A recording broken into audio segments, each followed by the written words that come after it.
One flick of a switch. That's all it took to completely destroy my neighbor's life and leave him homeless, broke, and moving in with his daughter in shame. But let me tell you why this greedy old man had it coming, and how a simple understanding of water pumps became the most devastating weapon I never knew I had. If you've ever had that neighbor who thinks your property is their personal playground, smash that subscribe button right now. Hit the like button if you believe karma sometimes needs a helping hand, and drop a comment telling me about the most entitled neighbor you've ever dealt with. Trust me, after you hear what this water thief did to me, you'll understand why sometimes the sweetest revenge comes wrapped in the most innocent package. Picture this: you've just bought your dream house in the heart of Asia's capital city. You got it for an incredible price because it belonged to family friends who needed cash urgently and had been living abroad for 3 years. The house was a fixer-upper, sure, but in a prime location that should have been way out of your budget. You're thinking you've hit the jackpot, right? Well, that's exactly what I thought when I signed those papers at the beginning of last month. The house had been sitting empty, mid-renovation, with nothing but a padlock keeping the world out. No proper door lock, no gate, just an open invitation for anyone bold enough to walk right in. And oh, did they ever take that invitation? The very first day I moved in, I discovered someone had been using my garage as their personal parking spot. Some stranger's bike was just sitting there like it belonged. I mean, the audacity. I immediately moved it to the road and had a gate installed that same day. Sure enough, 15 minutes later, there's this angry man pounding on my new gate, demanding his bike back. I watched through my window as he fumed and paced before finally giving up and wheeling his bike away. Welcome to the neighborhood, right? This was just the beginning. People had gotten so used to treating this place like abandoned property that they'd block my gate constantly, thinking it was just another piece of vacant real estate. A simple no parking sign solved that problem, but it was becoming clear that this neighborhood had some serious boundary issues. Now, let me tell you about my next-door neighbor. Picture a grumpy old man living in a 3-story house where he occupied the ground floor and rented out the upper 2 floors to tenants. This guy wasn't just unhappy about the house being sold, he was furious. He'd apparently spent months complaining to my friends, the previous owners, about the sale. They warned me he might be trouble, but honestly, I'm 6 feet tall with 3 dogs. I figured whatever problem he thought he had with me would solve itself pretty quickly. For a while, it seemed like it had. Days passed without incident, and I started to relax into my new home. I was washing my dogs, maintaining my car weekly, watering my garden, basically living the life I'd always wanted. The water bills were reasonable too, maybe $5 a month even with all my activities. Everything seemed perfect. Then last week happened. I was taking what should have been a relaxing shower after a long day when I noticed something odd. The water pressure felt weak, almost like someone had turned down the flow. At the exact same moment, I heard a familiar sound from next door, the distinctive hum of a water pump starting up. Now, in my country, most houses need water pumps to get adequate pressure to upper floors. The public water supply just doesn't have enough pressure to push water up 3 stories effectively. So when I heard my neighbor's pump kick on, my first thought was just coincidence. But something nagged at me. The timing felt too perfect. So I did what any suspicious person would do, I waited. I stood there in my bathroom, listening to that pump humming away next door, and when it finally shut off, I turned on every tap in my house. Suddenly, like magic, my water pressure was back to normal. Strong, steady flow just like it should be. That's when the pieces started clicking into place like a terrifying puzzle. Those mysteriously high water bills during the 3 years the house sat empty? The previous owners had chalked it up to leaks, and there were some, but the bills had seemed way too high for just dripping pipes. Now I was starting to understand why. This wasn't coincidence. This was theft. For 3 whole years, while my friends lived abroad and their house sat empty, this entitled old man next door had apparently decided that paying for water was optional. Somewhere, somehow, He'd connected his system to mine and had been siphoning off my water supply like some kind of utility vampire. I spent the next few days conducting my own investigation, testing the water pressure at different times, listening for the telltale sound of his pump, confirming my suspicions again and again. Each test made me more certain, and each confirmation made me more furious. Here's the thing that really got under my skin: it wasn't about the money. Water is incredibly cheap in my country. Even with this guy stealing from me, even with washing 3 dogs, a car every week, and maintaining a garden, my monthly bill was only about $5. $5. This wasn't going to bankrupt me. But that wasn't the point. The point was the sheer, breathtaking entitlement of it all. This old man looked at my property and decided, well, they're not here, so their resources are mine now. For 3 years, he'd been saving money by stealing from people he barely knew, people who'd done nothing to him except have the audacity to own something he wanted to use for free. The more I thought about it, the angrier I became. This wasn't just about water, this was about respect, boundaries, and the fundamental principle that you don't take what isn't yours. This guy needed to learn a lesson, and I was apparently the teacher fate had chosen for the job. I considered my options carefully. I could confront him directly, but what was I going to say? Hey, I think you've been stealing my water for 3 years? He'd just deny it, and then I'd be the crazy new neighbor making accusations I couldn't completely prove. I could go the legal route, but that would take months, cost money, and probably result in him paying a small fine and continuing to steal more carefully. No, this called for something more elegant. Something that would solve my problem permanently while teaching him exactly why stealing from people is such a bad idea. That's when inspiration struck. I didn't need to prove anything to anyone. I didn't need to break any laws or even leave my property. I just needed to turn off my water supply at exactly the right moment and let physics do the rest. Here's where understanding how water pump systems work became my secret weapon. In my country, household water tanks use a simple but crucial mechanism, a ball valve that detects the water level in the tank. When the level drops, the valve opens and sends an electronic signal to the pump, telling it to start pushing water up from the supply line. When the tank fills to the proper level, the valve closes and shuts off the pump. Simple, elegant, and completely dependent on water actually flowing into the tank. But what happens when you starve a pump of water? What happens when that ball valve stays open, demanding more water, but there's nothing to pump? The pump just keeps running, working harder and harder, trying to push nothing through the system. And what happens when an overworked pump on outdated electrical systems keeps running all night long? Well, I was about to find out. Monday arrived 4 days ago, and I was ready. I positioned myself where I could hear his pump clearly and waited with my hand on my main water shutoff valve. The afternoon stretched on, and then I heard it, the familiar hum of his pump starting up, ready to steal another tankful of my water. I turned the valve, cutting off my supply completely. Now, if my neighbor had been using his own water, his pump would have run for a few minutes, filled his tank, and shut off normally. But since he was stealing from my line, and I'd just cut that line off, his pump was now trying to push water that didn't exist. The pump kept running. And running. And running. I'd expected this might burn out his pump motor, which would have been satisfying enough.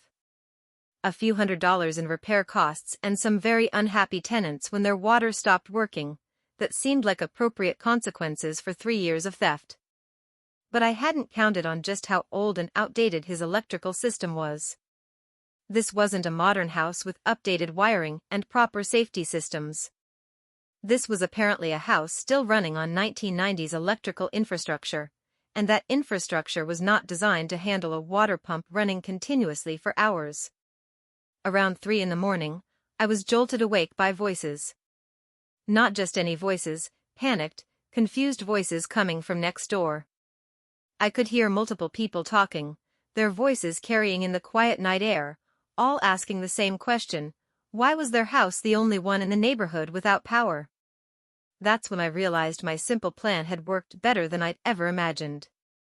The pump running constantly hadn't just burned itself out, it had drawn so much power for so many hours that it had completely overloaded the electrical system. Fuses had blown, wiring had been damaged, and the entire house had lost power along with water. But the real fireworks were just beginning. As I listened from my bedroom window, those confused voices turned into something much more serious. The tenants had figured out that this wasn't a neighborhood power outage, it was specific to their building. And they were not happy about it. In my country, tenant protection laws are taken very seriously. Power and water aren't just conveniences, they're classified as essential services at the state level. A landlord who cuts off these services, even accidentally, faces serious legal consequences. The only exceptions are weather-related outages or other completely unavoidable circumstances. In this case, the responsibility was crystal clear. The landlord is required by law to keep the electrical wiring updated and in good working condition. He's also responsible for ensuring reliable water supply. When both of these essential services failed simultaneously due to his own equipment and infrastructure, he'd put himself in direct violation of multiple tenant protection laws. The voices next door got louder and angrier as the tenants realized the scope of the problem. This wasn't going to be fixed with a simple phone call to the power company. This was going to require electricians, potentially rewiring, pump replacement, and who knows what else. Most importantly, it was going to require time during which they'd be living without power or water. By the second day, one of the tenants had had enough. They packed up and moved out, demanding their security deposit back and making it clear they weren't coming back even when the problems were fixed. The remaining tenant was making similar noises, talking loudly about their legal rights and their landlord's legal obligations. Then came the police complaints. In my country, when a landlord is in clear breach of tenant protection laws, the police have significant authority. They don't need to wait for court proceedings, they can issue fines and penalties immediately for violations this obvious. The person being penalized can challenge it in court later if they think it's unfair, but they have to pay the fines up front and will only get refunded if the court agrees they were treated unfairly. Both remaining tenants filed formal complaints, and the penalties were swift and severe. My neighbor was hit with a $500 fine, and in my country, that's serious money. That's not pocket change or a minor inconvenience, that's a significant financial hit that most people can't just shrug off. But the fine was only the beginning of his problems. He also had to refund security deposits to both tenants, losing income he'd probably already spent. More importantly, he couldn't legally rent those apartments to new tenants until both the electrical and water issues were completely resolved, and that was going to cost him significantly more money than the fine. As I watched this all unfold from my front window, I started to understand just how devastating my simple action had been. This man's entire income came from those rental apartments. He was a retired mechanic with no other source of money, completely dependent on tenant rent to survive. Without that income, and facing major repair bills plus legal penalties, he was financially ruined. By the end of the week, the 4 rent signs came down from his upper floors and were replaced with something I hadn't expected, moving boxes. He was being forced to move in with his daughter because he could no longer afford to live independently.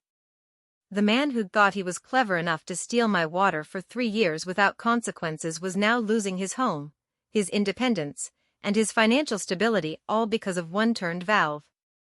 But the most satisfying moment was still to come. Saturday afternoon, I was working in my garden when I heard footsteps approaching my gate. I looked up to see my neighbor standing there, and I could immediately tell he'd figured out at least part of what had happened.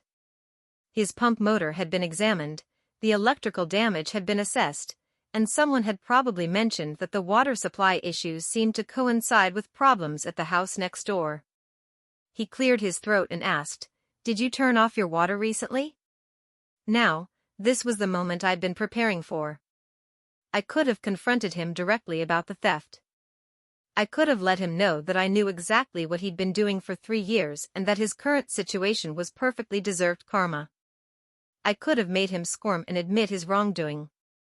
Instead, I gave him the most innocent, helpful smile I could manage and said, "Oh yeah, my tank had a new leak on a pipe and I turned it off until the next day when the plumber came by to fix the issue." The look on his face was absolutely priceless. He maintained a straight expression, but I could see everything happening behind his eyes. The realization that his water theft had been discovered. The understanding that his financial ruin wasn't just bad luck but direct consequences for his actions. The knowledge that he couldn't do anything about it because admitting he knew about my water situation would mean admitting he'd been stealing from me. He just stood there for a moment, processing it all, before finally managing a weak "oh, okay" and walking back to his house. I don't know if he fully understands that I know about his 3-year water theft operation, but honestly, I don't care. What matters is that the theft has stopped permanently and the thief has learned a very expensive lesson about taking things that don't belong to him. This week, I'm having a plumber come out to completely redo my water system and remove any connections that might lead to neighboring properties. I'm solving my water theft problem once and for all while ensuring this can never happen again. As for my former neighbor, he's moving out tomorrow to live with his daughter, financially broken and forced to give up his independence all because he thought he could save a few dollars a month by stealing from someone else. You know what the beautiful irony is? If he'd just introduced himself when I moved in, been a decent neighbor, and maybe mentioned that water costs were a concern for him, I probably would have been happy to work something out. A shared water bill, a small monthly payment, something reasonable between neighbors. Instead, his entitlement and dishonesty cost him everything. Sometimes karma needs a little help, and sometimes that help comes in the form of understanding exactly how water pump systems work and having perfect timing with a shutoff valve. One simple action, perfectly executed, solved my problem and taught someone a lesson they'll never forget. The sweetest part? It was all completely legal. I turned off water to my own property to deal with what I legitimately thought might be a leak. I couldn't have known that someone else was illegally connected to my system. I couldn't have predicted that their outdated electrical system would fail so catastrophically. I was just being a responsible homeowner taking care of my own property maintenance. But now I have reliable water pressure, no more theft, and the peace of mind that comes from knowing justice was served. Sometimes the most elegant solutions are also the simplest ones. What's the most satisfying moment of justice you've ever witnessed? Have you ever dealt with a neighbor who thought your property was theirs to use? Drop a comment and let me know. I love hearing about karma catching up with entitled people. Don't forget to smash that like button if you think my neighbor got exactly what he deserved, and subscribe for more stories where the good guys win and the entitled people learn very expensive lessons. Trust me, you won't want to miss what happens when people think they can take advantage of others and discover just how wrong they really are.